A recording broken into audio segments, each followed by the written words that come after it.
Bismillahirrahmanirrahim. Assalamualaikum warahmatullahi wabarakatuh. Waalaikumsalam warahmatullahi wabarakatuh. Yang terhormat Ibu Kepala Sekolah SD Negeri 3 Popongan beserta Bapak Ibu guru semuanya yang saya banggakan. Di sini saya melakukan tugas desiminasi selama pendidikan guru penggerak dalam kurun waktu 2 bulan untuk menularkan dari modul 1.1 sampai modul 1.4. Berikut akan saya paparkan kegiatan saya di modul 1.1. Monggo langsung saja Pak Bri. Dimulai dari 1.1 yaitu tentang filosofi Ki Hajar Dewantoro. Mendidik dan mengajar itu adalah proses memanusiakan manusia, sehingga harus memerdekakan manusia di dalam segala aspeknya. Oleh sebab itu, pendidikan berpusat pada peserta didik, berorientasi pada anak. Jadi, untuk pendidikan yang kita lakukan selama ini, yang berpusat pada guru, harus kita tinggalkan, kita orientasikan pada anak didik. Selanjutnya, Ki Hajar Dewantoro memiliki kerangka berpikir di sini, yaitu anak itu mempunyai kodratnya sendiri-sendiri, kodrat alam dan kodrat zaman. Kodrat alam, kita tidak bisa membentuk anak, kepribadian anak atau karakter anak. Kita hanya bisa menebarkan hal-hal positif yang dimiliki oleh anak. Jadi kita tidak boleh memaksakan kehendak kita, walaupun itu baik, tapi tugas kita menebarkan ataupun menggiring potensi anak itu. Kodrat zaman di sini membentuk anak berpikir global, bertindak lokal. Artinya, berpikir global, anak-anak tidak bisa menolak ilmu perkembangan ilmu teknologi yang berkembang, tapi harus tetap berpegang teguh pada prinsip-prinsip lokal yang sudah kita maknai, yaitu berdasarkan Pancasila. Selanjutnya, di sini Indonesia mempunyai potensi-potensi sosio-kultural yang selaras. Lanjut.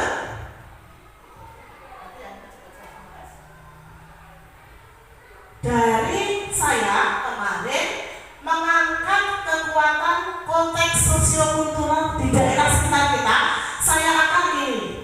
Kita di sini gotong royong kita masih lekat sekali. Toleransi, teposiro, empati, sopan santun, mengayomi dan musyawarah. Saya ambil ini karena ini konteks sosiokultural yang bisa saya angkat dari daerah sekitar sekolahan kita. Di sini dijelaskan tentang kegiatan-kegiatannya dan sudah kita jalankan. Ini kita jalankan di SD Negeri 3 Popongan dari 6 konteks sosio-kultural tadi. Next. Ya, lanjut. Ini sudah kita sepakati. Langsung yang kedua, Mas.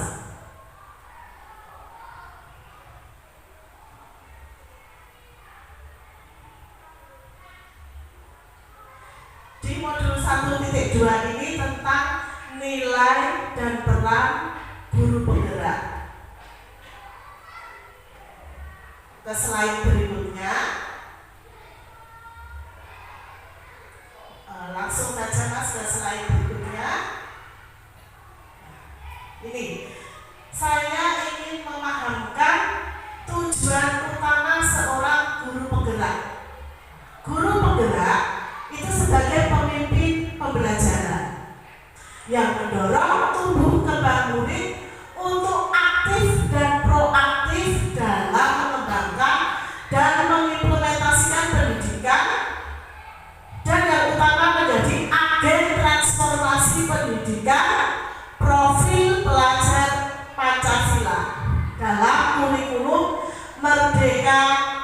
belajar. Ini sudah sesuai dengan kurikulum yang berkembang sekarang. Jadi kalau kita masuk ke dunia guru penggerak, itu sangat enak sekali menjalankan kurikulum Merdeka, karena itu sudah selaras dan relevan. Next, Mas. Seorang guru penggerak harus punya 5 nilai ini. Berpihak pada murid, jelas. Ini adalah kita itu menghamba kepada anak. Terus mandiri, reflektif, kolaboratif, dan inovatif.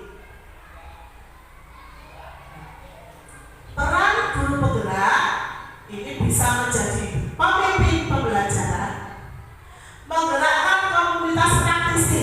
Nah, komunitas praktisi ini seperti penjenengan semua.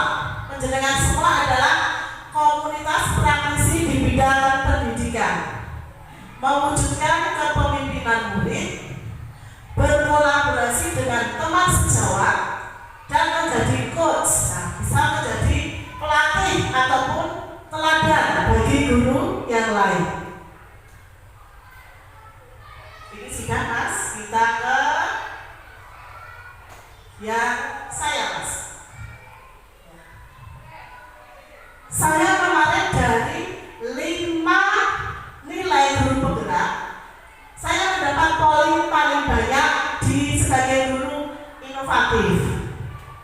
Nah, inovatif ini saya kemarin mempraktekkan metode berhitung jari matika, membuat media pembelajaran dengan media sosial TikTok, pembiasaan karakter siswa dengan melakukan kegiatan religi.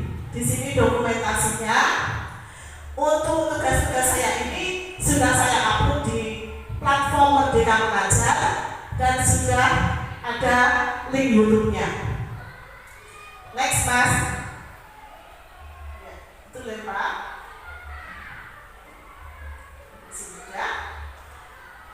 Nilai kolaboratif itu adalah kita harus mampu bekerja sama yang positif dan harmonis dengan peserta didik, dengan komite sekolah, organisasi sekolah, dinas pendidikan dan kebudayaan.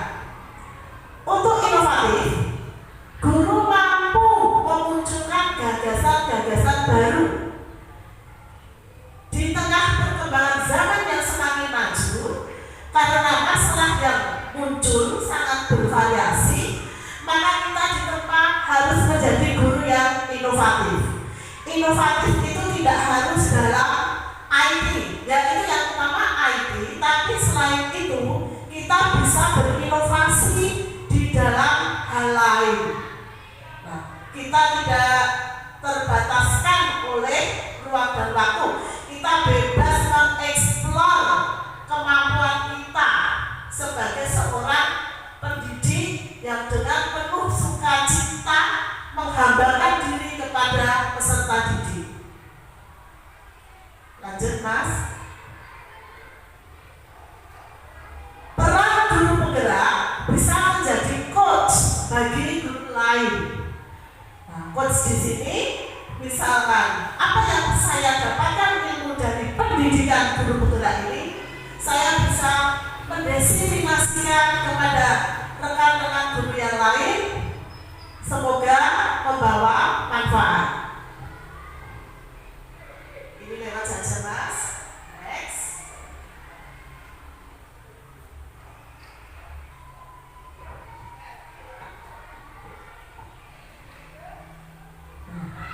Kegiatan saya di bulan kedua itu adalah berkolaborasi dengan teman-teman CGP dan juga fasilitator serta pengajar praktik.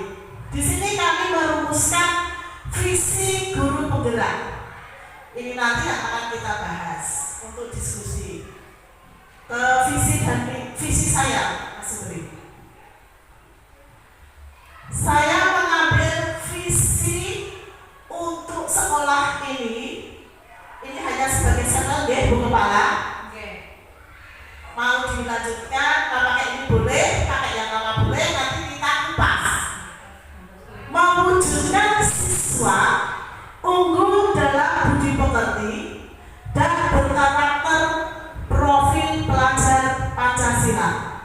Di sini saya mengambil berkarakter P3 karena ini sudah mencakup 6 dimensi. 6 dimensi untuk ketuhanan, akhlak mulia, gotong royong, mandiri, kreatif, dan bernalar kritis. Terus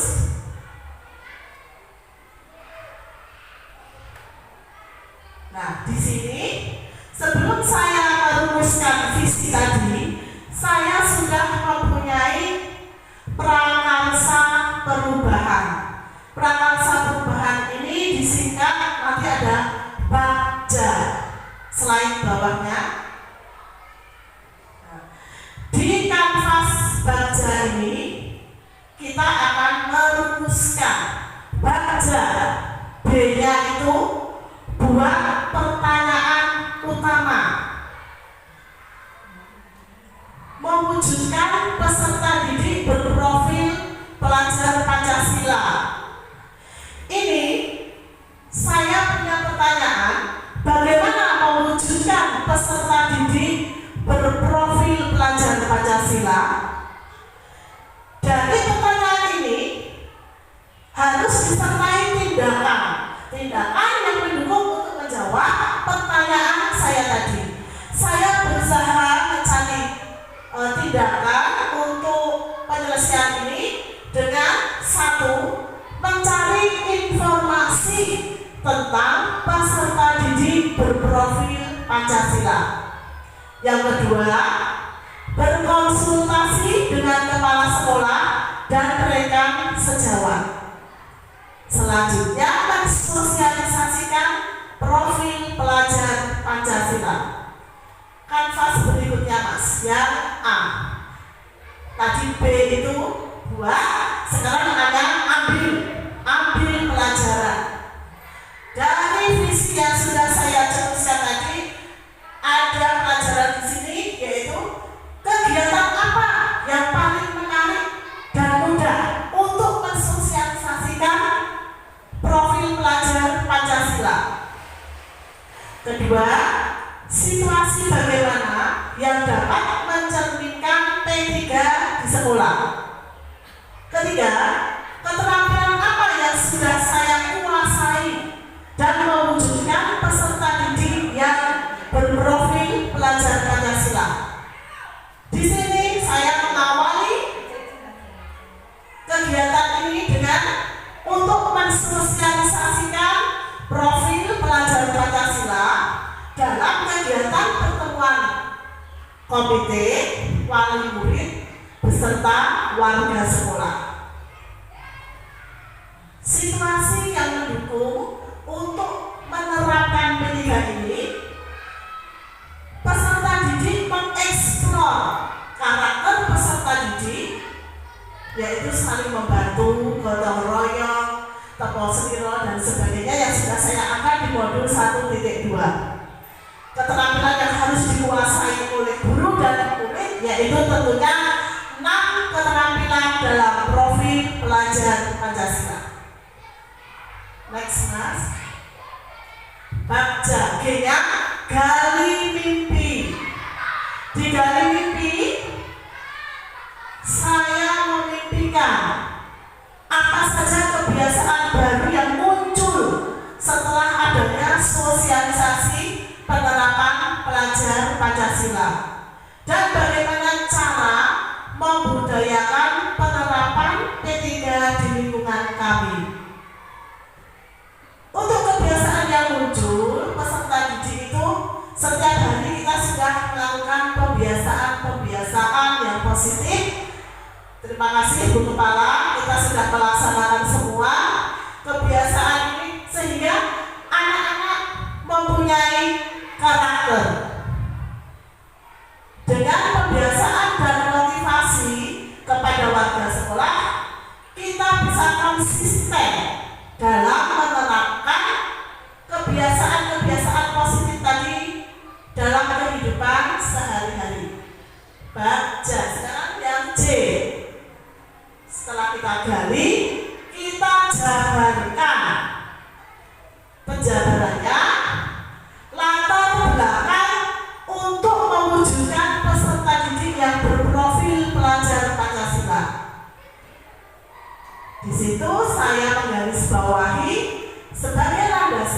dan dasar dalam penerapan karakter peserta didik di lingkungan sekolah dan dalam kehidupan sehari-hari, kita harus selalu berdasarkan pada P3. Langkah pertama untuk mewujudkan rencana ini, kita bentuk tim melakukan sosialisasi untuk pihak-pihak yang terkait. Untuk mengukur ketercapaian penerapan P3 ini, kita bisa mengukurnya melalui capaian karakter siswa berkala. Berkala ini bisa seminggu, 2 minggu, sampai 1 bulan. Tapi untuk pelaksanaannya konsisten setiap hari. Next, selanjutnya, terakhir kita eksekusi atau eksekusi. Nah, siapa yang mengarahkan dan memantau dalam mewujudkan peserta didik untuk berprofil pelajar Pancasila? Tentunya kepala sekolah dan dewan guru, karena kita selalu mengingatkan anak-anak dan memberi contoh kepada anak-anak untuk melakukan pembiasaan positif setiap hari. Yang terlibat di sini semua warga sekolah, komite, dan wali murid. Yang memberi solusi yang selaras. Di sini saya mengakomodir semua pihak yang terkait jadi semua inspirasi yang positif saya serap dan kami terapkan. Next, untuk visi guru penggerak, saya melatar belakangi seperti ini. Nanti kalau kita berdiskusi, paling tidak kita sudah ada gambaran tentang visi saya tadi.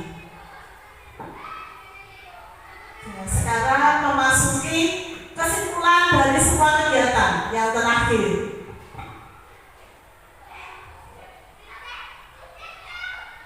Dari kesimpulan semua ini, masih di slide pertama dulu Mas.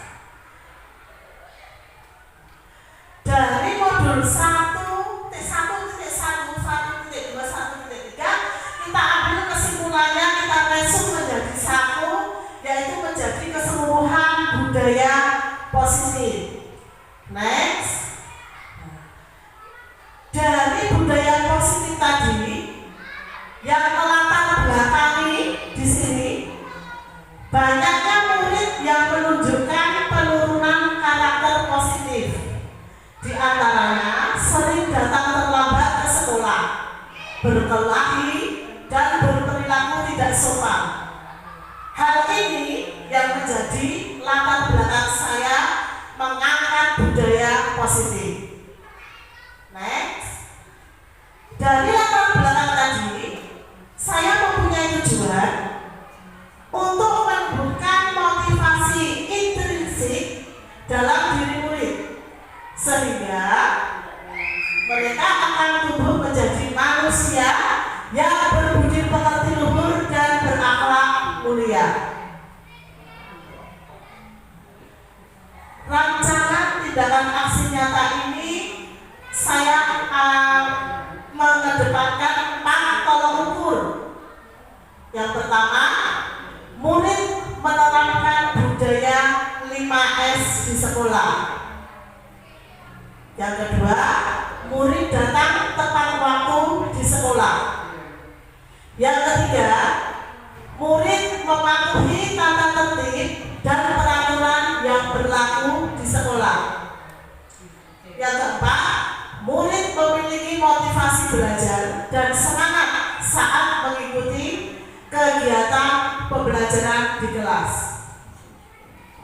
Dari semua komponen itu tadi, dari rancangan itu tadi, kami mengimplementasikan. Kita sudah menerapkan budaya positif di lingkungan sekolah, menerapkan budaya 5S, yaitu salam, sapa, senyum, sopan, dan santun. Di antaranya bersalaman dengan Bapak Ibu guru ataupun warga sekolah yang lain ketika memasuki lingkungan sekolah. Implementasi berikutnya untuk di guru penggerak Bapak Ibu semuanya, tidak ada hukuman bagi murid itu. Adanya adalah konsekuensi. Konsekuensi apabila mereka melakukan kesalahan itu harus bertanggung jawab. Ini implementasi yang kedua. Kami mengambil motivasi perilaku manusia yang positif, yaitu memberikan penghargaan kepada siswa yang berprestasi.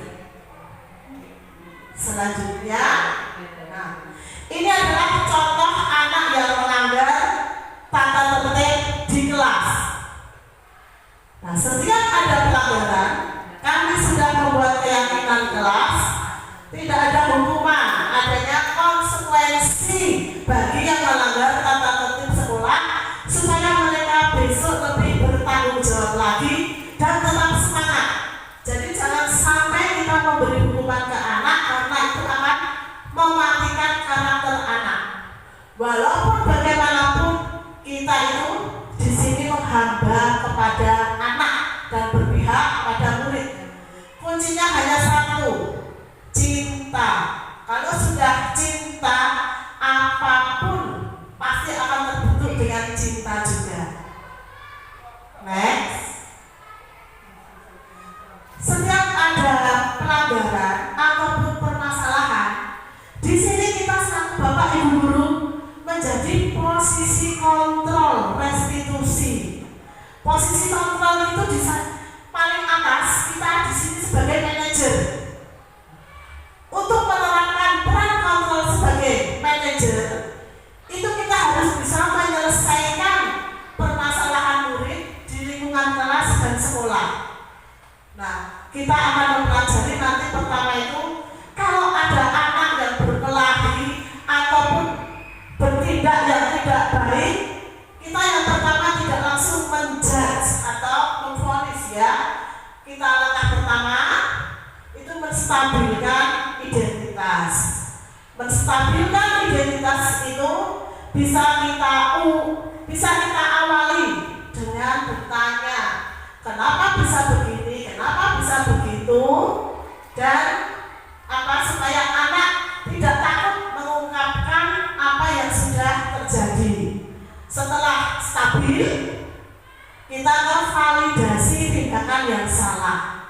Misalkan anak kita ini contoh saya tidak melaksanakan piket, tapi dia dibully sama teman-temannya karena tidak piket. Setelah stabil, saya validasi, benarkah apa yang kamu lakukan? Nah, mengapa terjadi? Kenapa alasanmu tadi tidak piket? Jadi jangan langsung menghakimi anak. Terus yang terakhir, kembali ke keyakinan kelas. Keyakinan kelas yang sudah kita buat. Nah, kembali menanyakan keyakinan yang sudah kita buat. Oh, tidak boleh melanggar tata tertib di kelas. Konsekuensinya juga dijelaskan. Besok tidak akan terjadi hal seperti itu lagi. Tapi anak-anak tetap enjoy dan semangat, jadi tidak patah hatinya. Di sini proses saya untuk merumuskan keyakinan kelas. Di sini anak-anak yang membuat sendiri apa yang mereka mau, apa yang mereka kehendaki. Jadi mereka membuat kesepakatan sendiri dan harus dilaksanakan. Nah, jadi semua apapun yang terjadi di kelas kita dikembalikan pada keyakinan kelas masing-masing. Ini sudah peran kita. Di sini ada sesi berbagi, yaitu diskriminasi ataupun pengimbasan yang saya lakukan untuk komunitas praktisi di lingkungan kami. Di sini saya berbagi pengalaman dalam menerapkan budaya positif tadi, yaitu melalui modal luring.